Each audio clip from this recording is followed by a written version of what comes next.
You care about your money. You read the blogs, watch the videos, and follow the advice. Put 60% of your investments in stocks, they say. What stocks? Then they throw out a bunch of random stock tickers from companies you've never heard of, let alone use. Like, you probably wouldn't even buy socks from a brand you don't recognize, so why would you invest in businesses that you don't know or understand? So let me put you on to a different approach. I call it girl stocks. It's not an official term, it's something that I made up. But that's how I, as a woman, invest in companies I know, love, and actually use. And here's why it matters. Women are statistically better investors than men. We trade less, panic less, and diversify more. And according to a Fidelity study of over 5 million accounts, women consistently outperform men by about 0.4% annually, which doesn't sound massive, but over decades, that is huge. But still, so many women I know still feel lost when it comes to stocks. So here's my theory, especially for women who want to invest but feel overwhelmed by charts, jargon, and broy advice. Welcome to Girl Stocks 101. And if you want a guide to how I came up with this and a tracker to investing, there's a link in the description to my Girl Stock Starter Kit. All right, here's the foundation. If you're young, stock-heavy portfolios make sense. Why? Because stocks tend to outperform bonds and ETFs over long periods, especially when you have time on your side. Yes, ETFs are amazing for long-term consistency, but stock picking, if done thoughtfully, can give you an edge. So enter girl stocks. Most investing advice tells you to look at the charts, earnings, PE ratios. Super cool if that's what you're into, but I like to start somewhere really simple. My own life. What do I use every day? What brands do I love? And where do I spend my money? So I use Amazon daily and I shop at Whole Foods. So I invest in Amazon. I scroll Instagram and I still use Facebook. So I invest in Meta. And my entire digital life runs on Google. So I invest in Google.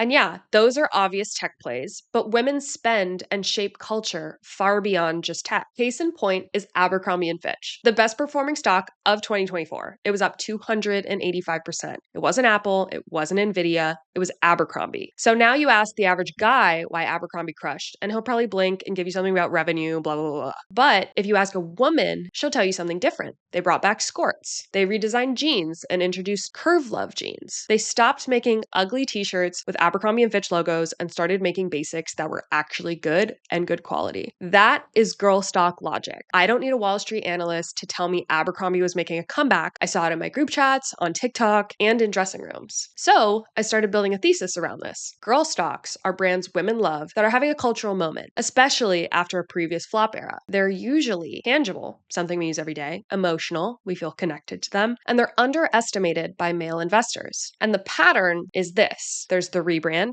early adopters, the hype peak, mass adoption, and time to sell. This isn't about holding the stocks forever. This is a short to medium term play, around 12 to 18 months. So what you do is you ride the cultural wave, but you cash out before mainstream kills the vibe or makes it uncool. For example, Adidas. No one wore Adidas for years, but then suddenly everyone had Sambas, so I bought the stock. But the moment I saw moms and kids in Sambas, I sold because I knew the hype cycle was peaking and it was time to sell. My prediction of the next girl stock is Gap. I just bought a coat there last year. They're reviving basics, investing in e-commerce, and the stores are getting a lot better. If I start seeing TikToks about Gap hauls, but then my mom tells me she starts shopping at Gap, those are some exit signals. But girl stocks don't just have to be trend plays. Some are long-term holds, especially during recessions. Why? Because women don't stop spending on certain things even during downturns. Makeup sales rise during recessions. This is called the lipstick effect. Lingerie sales go up too, and household staples and value-driven retailers see boosts, like Costco. So to me, Costco is a girl stock. I go there, I love it, and I believe in it. I don't need a hedge fund manager to confirm what I already feel. You don't have to be a finance bro or know every ticker symbol to start investing. You just need a strategy that makes sense for you. If you want to go full ETF, amazing. If you want to sprinkle in some stocks, even better. Just don't overthink it. Look at what you use in your life. What do you love? What women around you can't shut up about? Because chances are that company's revenue is about to reflect that. And when it does, you'll already be there. And please note that this isn't actually professional investment advice. This is just something that works for me and provides me confidence in what I invest in the stock market. But if this theory makes sense to you, I made a free Girl Stock Starter Kit that walks you through how to build your first portfolio, girl stocks and all. Links in the description. Thanks for watching.